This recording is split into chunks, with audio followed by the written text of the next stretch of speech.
Hello student, स्वागत है आपका हमारे यूट्यूब चैनल अभी रॉय पीसीएम क्लासेस में। स्टूडेंट आज फिर नई वीडियो के साथ आज फिर नई वीडियो के साथ मैं आज आपको बताने वाला हूं कि कौन से टॉपिक जो हैं कि बोर्ड एग्जाम में यानी कि आपके आएंगे।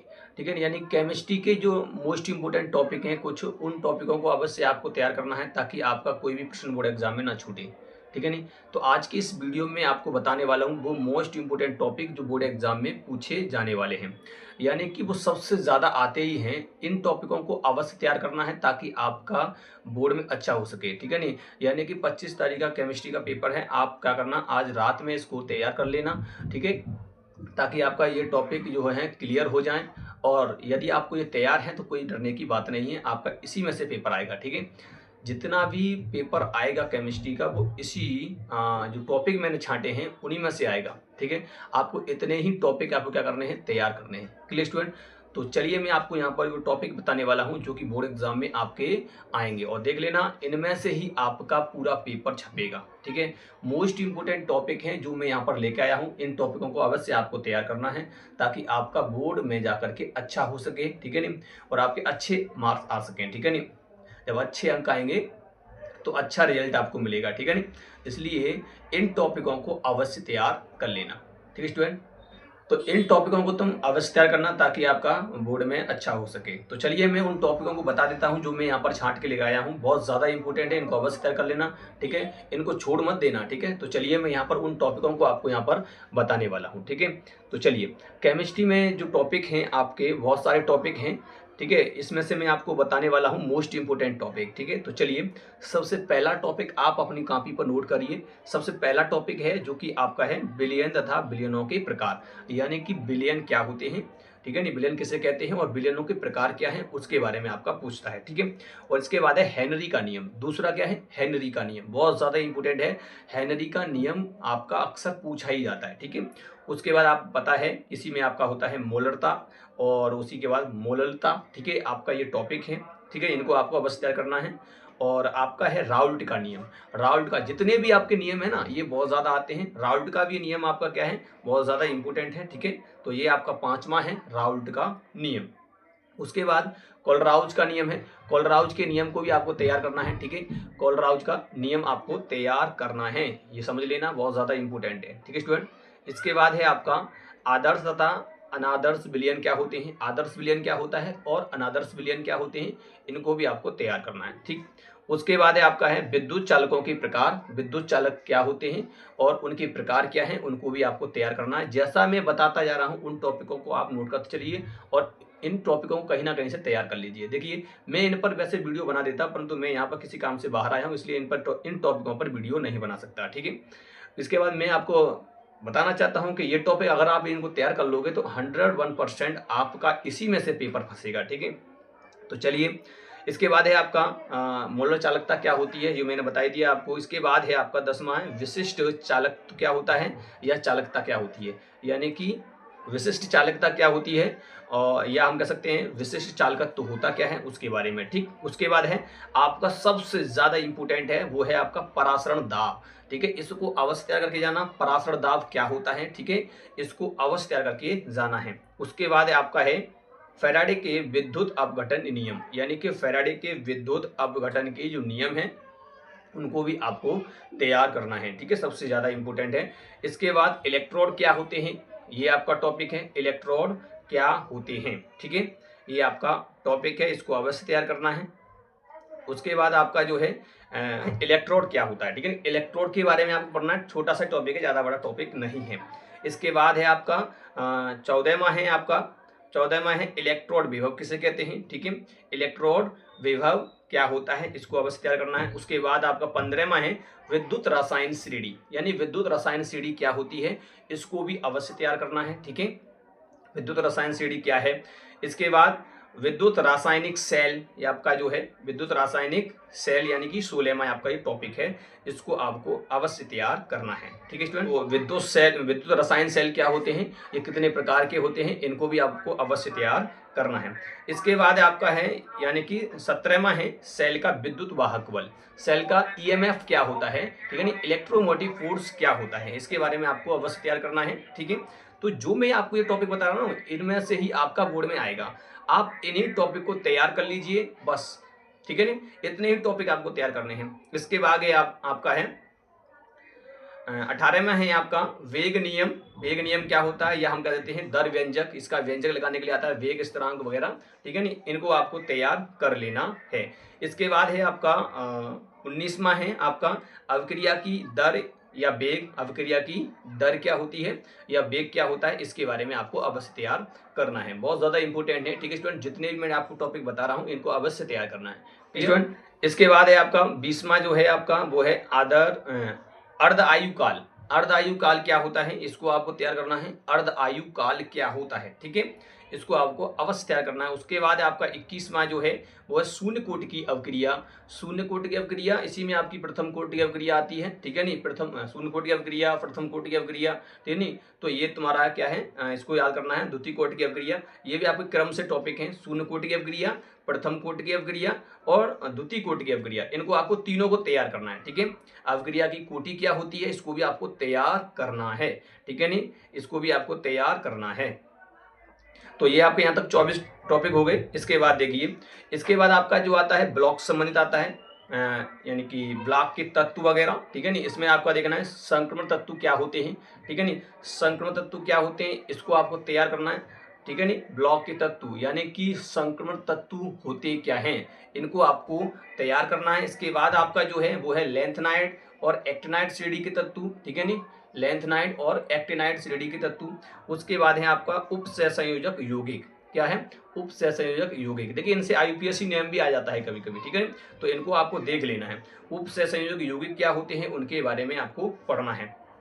इसके बाद है उपसहसंयोजक यौगिकों का नामकरण, यानी कि भाई आईयूपीएससी नियम वगैरह, तो इसको भी आपको तैयार करना है। लिंगेड क्या होता है, लिंगेड के बारे में आपको पढ़ना है। लिंगेड किसे कहते हैं, तो लिंगेड क्या होता है, इसको आपको तैयार करना है। इसके बाद है आपका संयोजकता आबंध यानी सिद्धांत क्या है, संयोजकता आबंध सिद्धांत, ठीक है नहीं, यानी बंध वगैरह, ठीक है नहीं, संयुक्ता जो बंध होते हैं, ठीक है नहीं, कोवेलेंट बॉन्ड बोलते हैं इनको। संयोजकता आबंध सिद्धांत क्या है उसको आपको तैयार करना है, ठीक है नहीं। इसके बाद आप चले जाएंगे सेकंड बुक के अंदर, आप देखेंगे हेलो एल्केन क्या होते हैं, हेलो एल्केन के बारे में पढ़ना है। हेलो एल्केन सबसे ज्यादा इंपोर्टेंट, ध्यान रख लेना, हेलो एल्केन क्या होते हैं। इसके बाद हेलो एल्केनों के नामकरण वगैरह भी आते हैं, ठीक है नहीं, हेलो एल्केनों के नामकरण वगैरह, तो ये आपका नेक्स्ट टॉपिक है, हेलो एल्केनों के नामकरण भी आपको पढ़ने हैं, ठीक है। इसके बाद है आपका SN1 तथा SN2 अवक्रिया के बारे में पढ़ना है, ठीक है नहीं, SN1 तथा SN2 अवक्रिया के बारे में भी आपको पढ़ना है। देखिए अवक्रियां आपकी आती हैं, ठीक है नहीं, अवक्रियां सबसे ज्यादा देखने के लिए मिलती हैं आपको, ठीक है, तो इनको अवश्य तैयार करके जाना। वुटर्ज अवक्रिया क्या होती है, इसको भी आपको तैयार करना है, वुटर्ज अवक्रिया, ठीक है। मैंने आपको जो बताई है SN1 अवक्रिया और SN2 अवक्रिया, इसको तैयार कर लेना। इसके बाद वुटर्ज अवक्रिया क्या होती है, इसको भी आपको तैयार करना है। तो मैंने यहाँ तक आपको 34 यहाँ तक मोस्ट इंपोर्टेंट जो टॉपिक हैं वो मैंने आपको बता दिए हैं। चलिए कुछ आगे और देखते हैं इसका, ठीक है नी, तो आगे कुछ और हैं उनको भी आप तैयार कर लेना। चलिए आगे इसके देखते हैं, आपको जो पढ़ना है उसको देखिए। 34 मैंने आपको बता दी है। इसके बाद 35वां है एल्डेहाइड। एल्डेहाइड क्या होता है इसके बारे में आपको तैयार करना है, ठीक है नी। इसके बाद आपका 36वां है एल्डेहाइड एवं कीटोनों का जो नामकरण होता है उसको भी आपको पढ़ना है, बहुत ज़्यादा इंपॉर्टेंट है, इसके नामकरण वगैरह आते हैं, ठीक है। इसके बाद आपको पढ़ना है कार्बोक्सिलिक अम्ल क्या होता है, उसके बारे में आपको तैयारी करनी है। इसके बाद है सिम्बिट अवक्रिया क्या होती है, उसको भी पढ़ना है आपको। सिम्बिट अवक्रिया, ठीक है, जितनी भी अवक्रिया हैं उनको आपको तैयार करना ही है। सिम्बिट अवक्रिया क्या होती है, ठीक है नी। वुटर्स फिटिंग अवक्रिया, ये भी सबसे ज्यादा इंपोर्टेंट है, वुटर्स फिटिंग अवक्रिया, ठीक है नी, तो ये भी आपको तैयार करना है, ठीक है। तो चलिए आगे देखिए, आगे आपको देखना है कि कार्बोक्सिलिक अम्लों का वर्गीकरण, ठीक है नी, जो मैंने ऊपर बताया था कार्बोक्सिलिक अम्ल क्या है उसको भी पढ़ना है, और कार्बोक्सिलिक अम्लों का वर्गीकरण क्या है उसको भी आपको पढ़ना है। क्लियर, सिम्बिटिक अवक्रिया मैंने आपको बता ही दिया, ठीक है। इसके बाद है नाइट्रो यौगिक क्या होते हैं, नाइट्रो यौगिकों के बारे में आपको पढ़ना है। इसके बाद है फार्मिक अम्ल क्या है, फार्मिक अम्ल क्या होता है इसके बारे में भी आपको तैयार करना है। इसके बाद है आपका नाइट्रोबेंजीन किसे कहते हैं, नाइट्रोबेंजीन के बारे में पढ़ना है, ठीक है। ये जो मैं टॉपिक बता रहा हूँ इनको अगर आप तैयार कर लेते हो तो उम्मीद करता हूँ आपका कोई भी पेपर में प्रश्न आए ये छूटेगा नहीं, इसी से आपका प्रश्न आपका बोर्ड एग्जाम में बनेगा, इसलिए इनको अवश्य तैयार कर लेना, ठीक है। चलिए, तो नाइट्रोबेंजीन क्या होती है इसको पढ़ना है।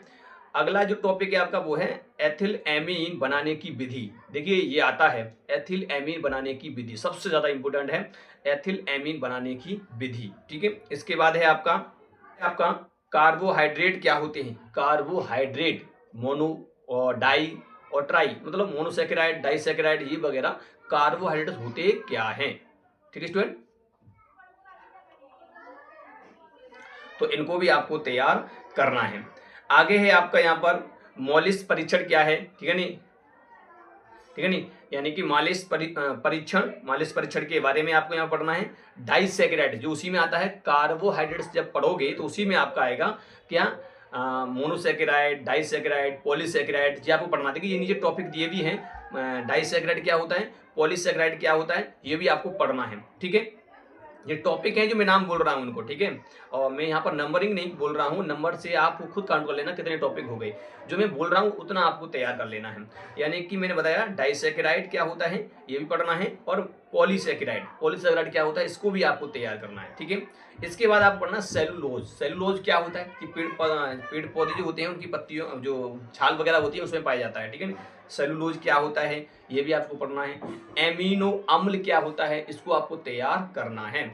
एमिनो अम्ल क्या होता है इसको आपको तैयार करना है, बहुत ज्यादा इंपॉर्टेंट है। ठीक है, और भी चलिए कुछ और इंपॉर्टेंट टॉपिक हैं उनको भी आप यहाँ पर देख लीजिए। जैसे आपका हो गया प्रोटीन। प्रोटीन क्या होता है ये आपको पढ़ना है, इसको अवश्य तैयार कर लेना। प्रोटीन होता क्या है, ठीक है, प्रोटीन की संरचना वगैरह इसको आपको पढ़ लेना है। इसके बाद डीएनए और आरएनए, ये बायोलॉजी का टॉपिक है। ठीक है नहीं, परंतु आपका केमिस्ट्री में भी आपका आता है, डीएनए और आरएनए में अंतर वगैरह आता है, इसको भी आपको तैयार कर लेना है। एंजाइम क्या होते हैं, सब बायोलॉजी के हैं, ये आते हैं आपको। ठीक है नहीं, तो एंजाइम क्या होता है इसको तैयार करना है। विटामिन क्या होते हैं, विटामिन के बारे में पढ़ना है। ठीक है ना, विटामिन। और न्यूक्लिक अम्ल क्या होता है, न्यूक्लिक अम्ल के बारे में भी आपको तैयार करना है। इसके बाद डीएनए फिंगरप्रिंटिंग, देखिए ये केमिस्ट्री का टॉपिक है, वैसे तो सॉरी बायोलॉजी का टॉपिक है, परंतु आपको तैयार करना होगा। ठीक है, ऐसा नहीं है कि आपको तैयार ना करके जाओ, ये समझो कि ये बायोलॉजी का तो आएगा नहीं, आता है ये। ठीक है नहीं, तो आपको डीएनए फिंगरप्रिंटिंग क्या होती है इसके बारे में भी आपको पढ़ना है। और देखिए कुछ न्यूमेरिकल वगैरह हैं, वो न्यूमेरिकल वगैरह आपको देखने हैं, जैसे बिलियन वाले चैप्टर्स हो गए, सांख्यता वगैरह, मोलरता वगैरह से, प्रथम कोटि अवगिरिया वगैरह, इनसे आपको जो न्यूमेरिकल आते हैं उनको भी आपको तैयार कर लेना है। ठीक है, तो आपको उनको तैयार कर लेना है, न्यूमेरिकल आपके वहीं से पूछे जाएंगे। ठीक है, ज़्यादा वैसा टॉपिक नहीं है न्यूमेरिकल वगैरह, फिर भी देख लेना। ठीक है, न्यूमेरिकल जो आपके मैंने बताए हैं, प्रथम कोटि अवगिरिया वगैरह, द्वितीय कोटि, इन अवगिरिया संबंधित जो आएंगे, और आपका बिलियन वाले चैप्टर से आएगा, सांख्यता वगैरह, मोलरता वगैरह, इनसे आपके क्या आ जाएंगे, जो न्यूमेरिकल हैं वो आपको देखने के लिए मिलेंगे। और आईपीएससी नामकरण करना आना चाहिए, जो भी मैंने बताया है आईपीएससी नाम किस प्रकार से लिखा जाता है उसका वैसे मैंने वीडियो बना के डाल दिया ऑलरेडी, आप जाकर के देख लीजिए उसमें कि आईपीएससी नाम किस प्रकार करते हैं। एक ही फॉर्मूला में सारे कुछ आईपीएससी नाम आपके हो जाएंगे। ठीक है नहीं, एक ही फॉर्मूला से एक ही फॉर्मूला आपको पढ़ना है, वो भी मैंने फॉर्मूला पढ़ा था। ठीक है नहीं, तो उस फॉर्मूले को मैंने वीडियो में बताया है, उसी फॉर्मूला से आप तैयार कर लेना, सारे के सारे आईपीएससी नाम बना सकते हो। ठीक है, तो ये बहुत ज़्यादा इंपॉर्टेंट है, इसको अवश्य तैयार करना, जितने भी मैंने आपको टॉपिक बताए हैं। और कुछ टॉपिक आपको लग रहा है कि और भी टॉपिक हैं जो इंपॉर्टेंट है, तो उनको भी तैयार कर लेना, जितना मेरे दिमाग से है मैंने आपको बता दिया यहाँ पर। ठीक है, तो इन टॉपिकों को अवश्य तैयार करना, ताकि आपके बोर्ड एग्जाम में अगर इसमें से कोई प्रश्न आया तो आपको पछताना ना पड़े कि हमने देखा तो था परंतु इसको तैयार नहीं किया। इनको तैयार कर लेना, अभी टाइम है आपके पास। ठीक है, तो चलिए ये मैंने आपको इतने सारे टॉपिक बताए हैं, और कुछ और इम्पोर्टेंट टॉपिक हों तो उनको तैयार कर लेना। ठीक है, देखिए वैसे मैं चाहता था इन टॉपिकों पर वीडियो बनाना, परंतु बात यह है कि मैं कुछ काम से बाहर आया हूं, इसलिए मैंने यहाँ पर वीडियो के लिए ये टॉपिक जो है मैंने बनाए नहीं। दूसरी बात यह है कि अगर आपको फिजिक्स वगैरह पढ़ना है तो फिजिक्स के मैंने टॉपिक अपलोड कर रखे हैं। ठीक है, जो मोस्ट इंपोर्टेंट टॉपिक हैं वही मैंने आपको पढ़ाए हैं, प्लेलिस्ट पर जाकर के देख लीजिए, जो मेरी प्लेलिस्ट बनी हुई है 2026 की। ठीक है नहीं, 75 मोस्ट इंपोर्टेंट टॉपिक, वहाँ पर जाकर क्लिक कीजिए, आपको सारी वीडियो मिल जाएंगे, उन टॉपिकों को पढ़ लीजिए ताकि आपके फिजिक्स का भी पेपर ढंग से हो सके। अब एक ज़्यादा टाइम नहीं रहा है, 25 का केमिस्ट्री का है, तो एक दिन के बाद आपका फिजिक्स का पेपर है, इसलिए आपको क्या करना है, फालतू टाइम पर बर्बाद नहीं करना है, सारा कुछ टाइम जो है आपको वहीं पर लगाना है। ठीक है, एक एक पल आपके लिए बहुत भारी है, इसलिए इन टॉपिकों को देखिए ताकि आपको ये टॉपिक जो है वो क्लियर हो जाएं। ठीक है स्टूडेंट, तो उम्मीद करते हैं आपको ये टॉपिक आपने लिख लिए होंगे और इन टॉपिकों को आप तैयार भी करेंगे। ठीक है, आशा करता हूँ आप इन टॉपिकों को तैयार करके ही जाएंगे। ठीक है, अगर जब ये टॉपिक आप तैयार करके जाएंगे तो आपका बोर्ड एग्जाम में कोई भी नंबर नहीं छूटेगा, ये गारंटी के साथ मैं कहता हूँ। ठीक है नहीं, तो ये बहुत ज़्यादा इंपॉर्टेंट टॉपिक हैं, ये भी मैंने छांट करके निकाले हैं। ठीक है, तो स्टूडेंट, तो उम्मीद करते हैं आपको वीडियो पसंद आया होगा। वीडियो पसंद आया तो वीडियो को एक बार लाइक कर दीजिए, चैनल को सब्सक्राइब करके बेल आइकन को प्रेस भी कर दीजिए ताकि आने वाली वीडियो की नोटिफिकेशन आपको मिलती रहे। मिलेंगे नेक्स्ट वीडियो में, तब तक के लिए जय हिंद, जय भारत।